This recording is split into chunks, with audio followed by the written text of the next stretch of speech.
I grew up in the shadow of Rittenhouse Square in the sense that my parents' house was just 2 blocks away at 18th and Pine Street. And ever since I was a young child, my mom used to take me out there first in a stroller with all the other moms that take their babies to the square. And then later, when I got a little older, my mom, who was very fond of shopping, would drop me off in the square while she meandered further downtown to stores that no longer exist in Philadelphia, where she would indulge in one of her favorite pastimes, which was shopping.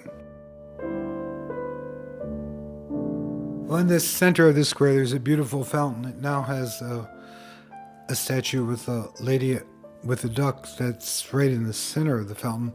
But when I was a child, that didn't exist there.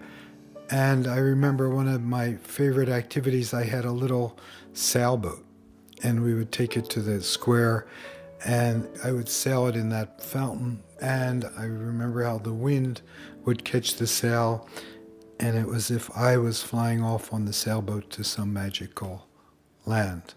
Of course, for a child in the park, there's several favorite statues. There's a goat, which children love because they can sit on it. There's a lion, there's a sundial, and I think there's also a frog. And some of these statues I later found out when I visited Paris, the present-day decor of the square is very much influenced by a garden in Paris called the Jardin de Luxembourg. And some of the statues that you find in the park, they're of French origin, and you can find the original copies of them in the Louvre Museum or in other places in Paris.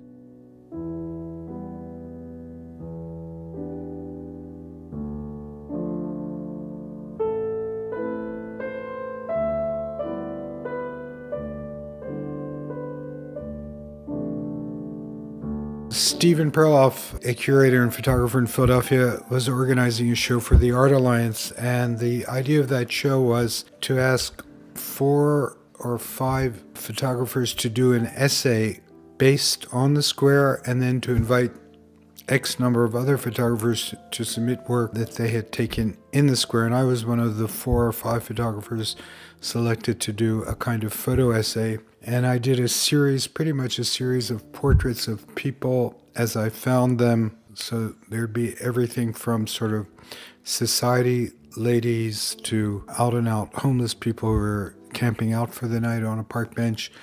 I photographed some of the chess games that took place in the park, some of the various rallies for various causes that took place at different times of the year at the square. The Rittenhouse Square has interesting history because it's one of the original squares of the city of Philadelphia that was set out in the plan that William Penn created for the city.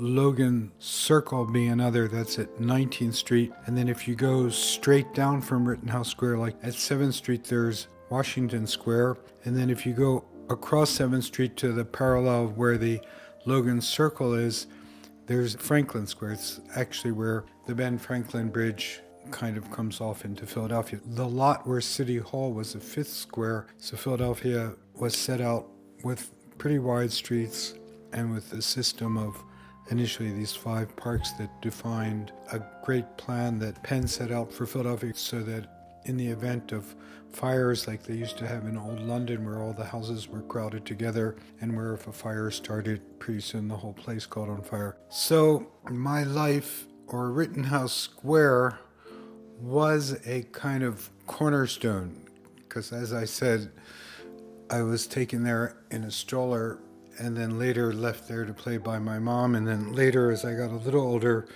we'd walk through the park going to school and come back through the park on the way home.